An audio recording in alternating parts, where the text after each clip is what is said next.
It's time for the 1430 Connection on 1430 WNAV and 99.9 FM, spotlighting news, newsmakers, and important community issues. Now, with this week's edition of the 1430 Connection, here is WNAV news anchor Donna Cole. Welcome to the 1430 Connection. I'm Donna Cole. In the studio with me once again is Mayor Gavin Buckley of the city of Annapolis. Thank you for joining me, Mayor.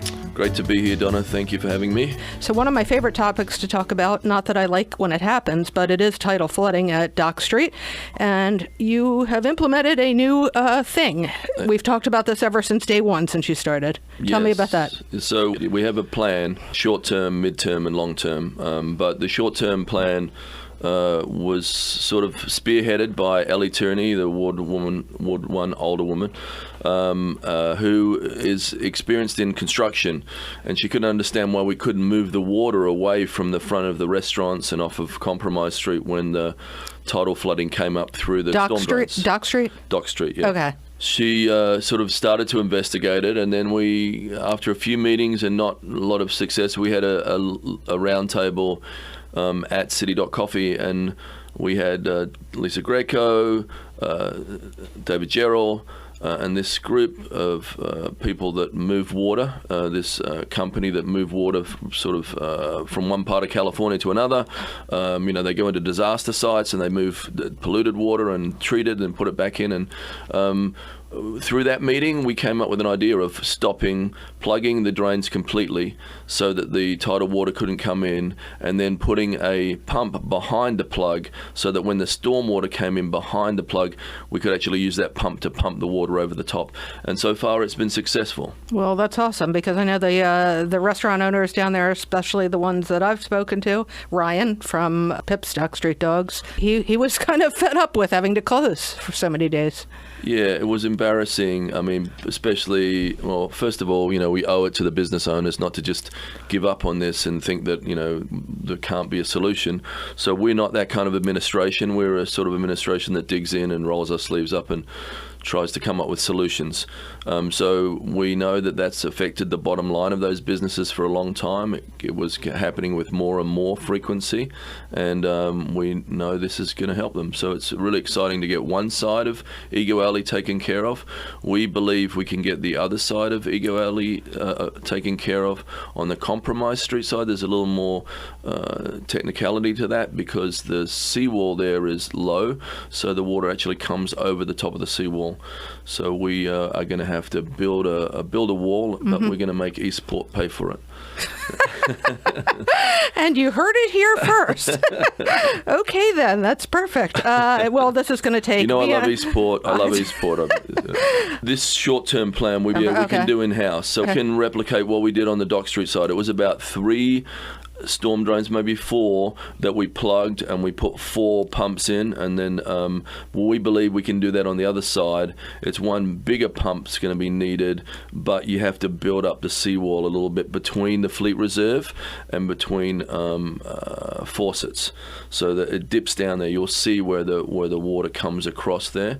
So when we build that up, then the water won't be able to come over the top, and then we can implement the same system we put in on Dock Street. 2 short-term solutions to provide a temporary relief until the big solution can take place, which is reliant on federal and state funds.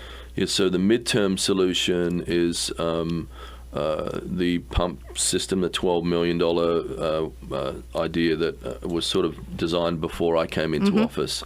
We have appropriated or nearly appropriated, I'd say over 50% of the money.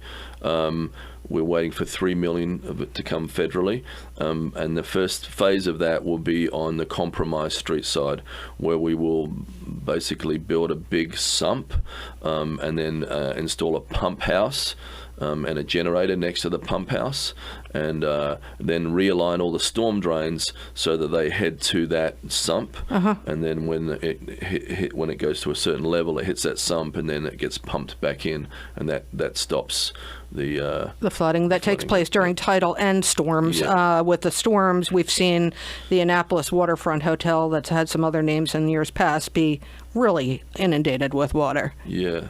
That's what I say is embarrassing for us as a city.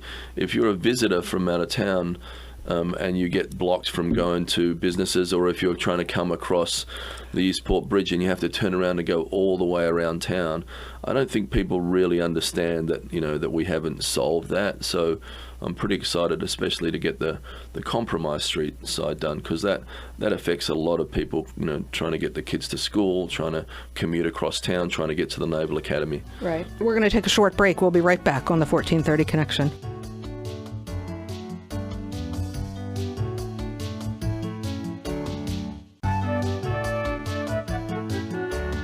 Welcome back to the 1430 Connection. I'm Donna Coleman, the studio with Annapolis Mayor Gavin Buckley. We had just been talking about flooding in our downtown Annapolis City Dock area. Speaking of flooding in downtown areas, one city that knows about this very well is Charleston. That leads us to our next conversation. Charleston, South Carolina's former mayor, Joe Riley, to kick off Reimagining City Dock speaker series at Maryland Hall. That's taking place on Monday evening.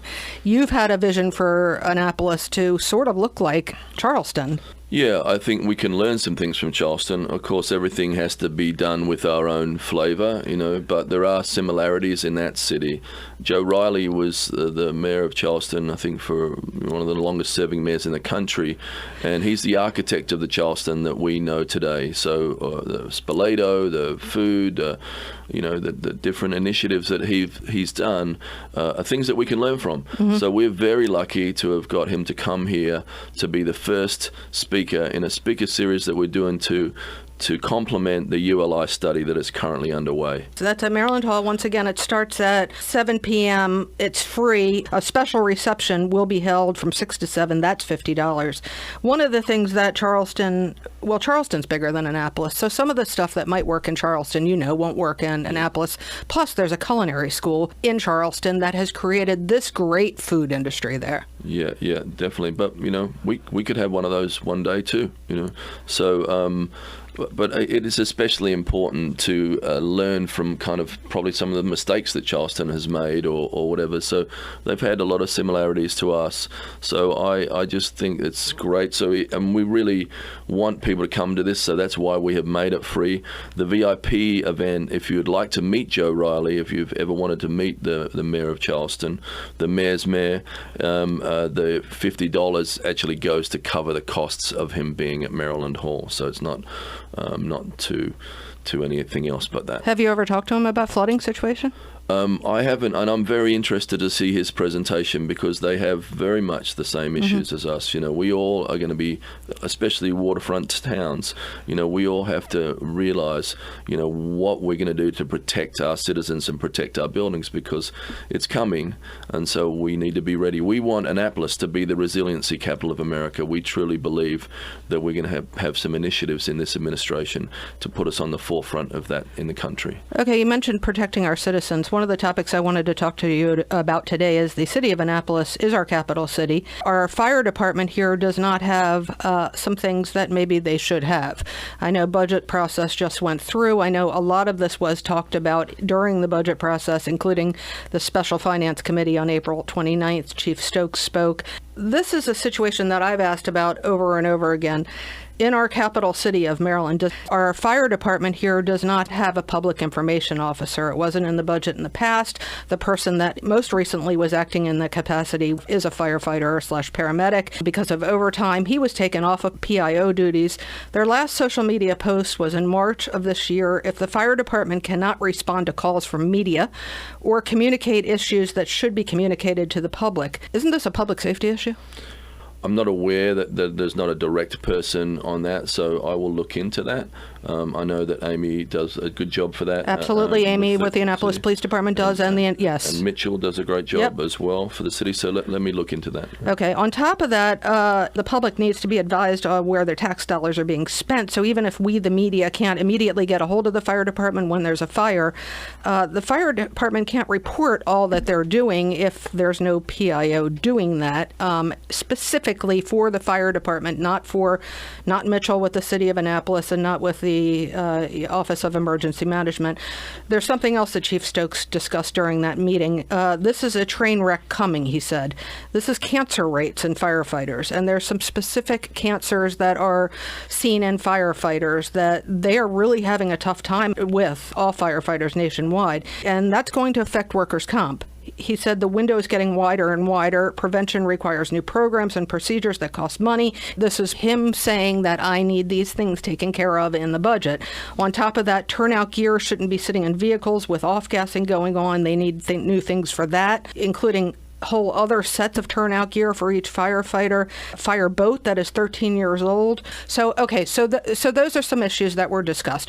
What can you talk about with that? Yeah, so I commend Chief Stokes for focusing on this. I support him wholeheartedly on his efforts here.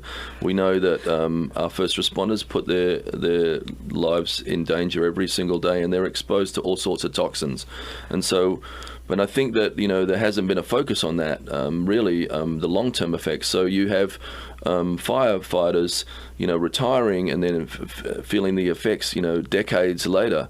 We have to be mindful of that, and we have to budget for that, and we have to have some mechanism so that they have some recourse if that ever terrible situation presents itself. Anything else you wanted to add for in emergency response, firefighters, or the police department is a big topic right now because...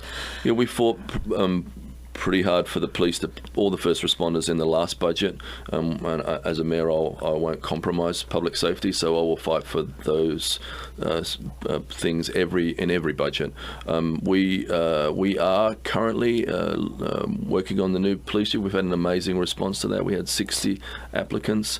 It's very exciting to think of what we can do when we get that new police chief presented to us, and I'm sure he's going to come along with a lot of new initiatives, and that's what we're looking for. Sorry, yeah, it's a good point. I don't know. We're going to take another short break. We'll be right back on the 1430 Connection.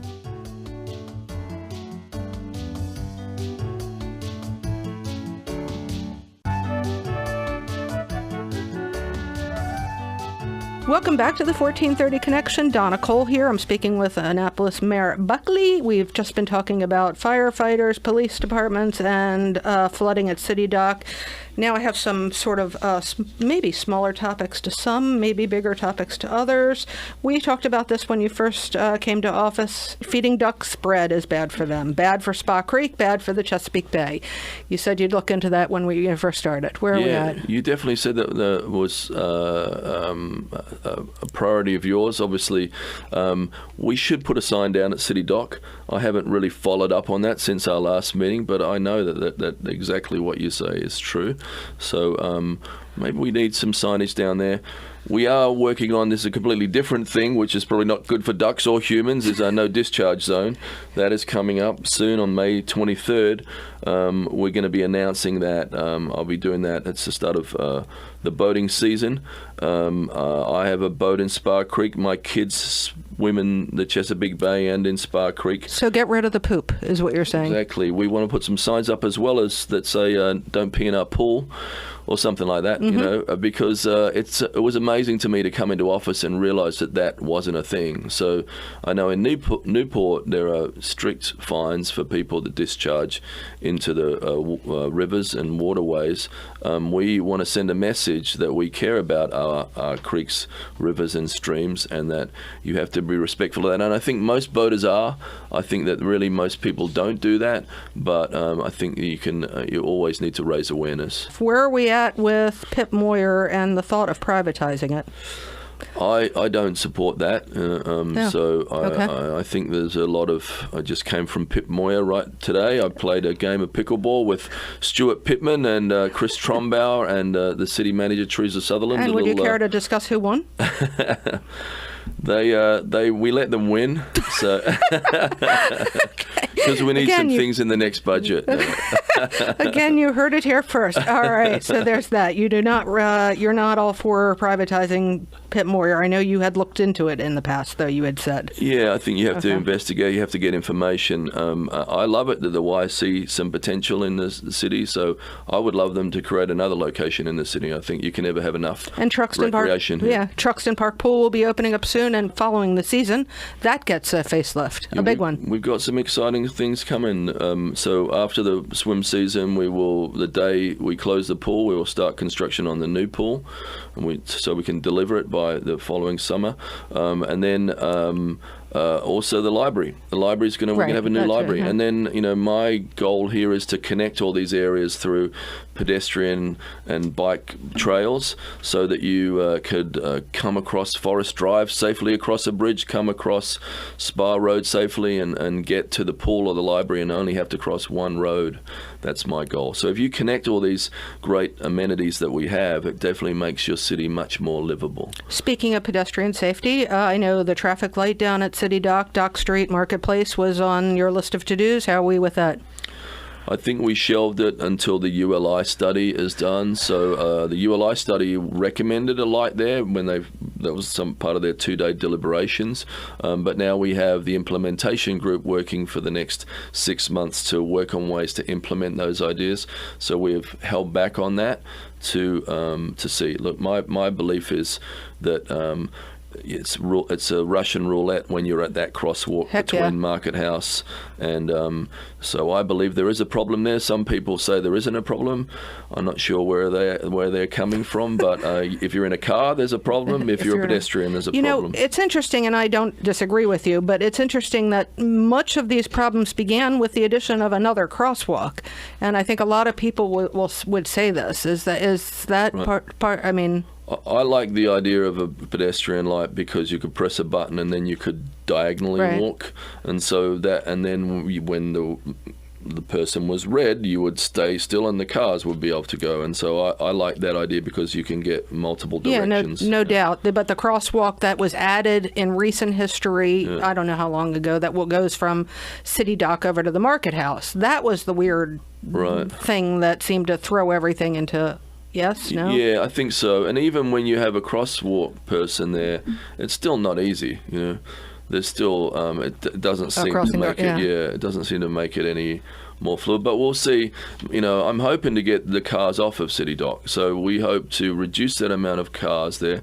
And what we've realized is that, we need to add capacity. So we know we have to rebuild Hillman. If you've been into Hillman lately, it's propped up by different sorts of things. We only have a couple more years life on that. I'm going to make that my priority to rebuild Hillman, add capacity to Hillman, and then when we take it from 450 to say 700, and we build it in such a fashion that it can be converted back to housing or offices on the top of 2 or 3 floors, when we're not driving as many cars in 10 years from now or 20 years from now, then we have expanded the garage, and we'll be able to talk about not having 150 cars on the best real estate in the city, because just down the road there'll be a place to park, and then we can talk about maybe a few spaces on Main Street because we've added capacity to the new garage. Speaking of cars, the City of Annapolis has 3 speed enforcement cameras. You might not know the answer to this question, but I'm asking it.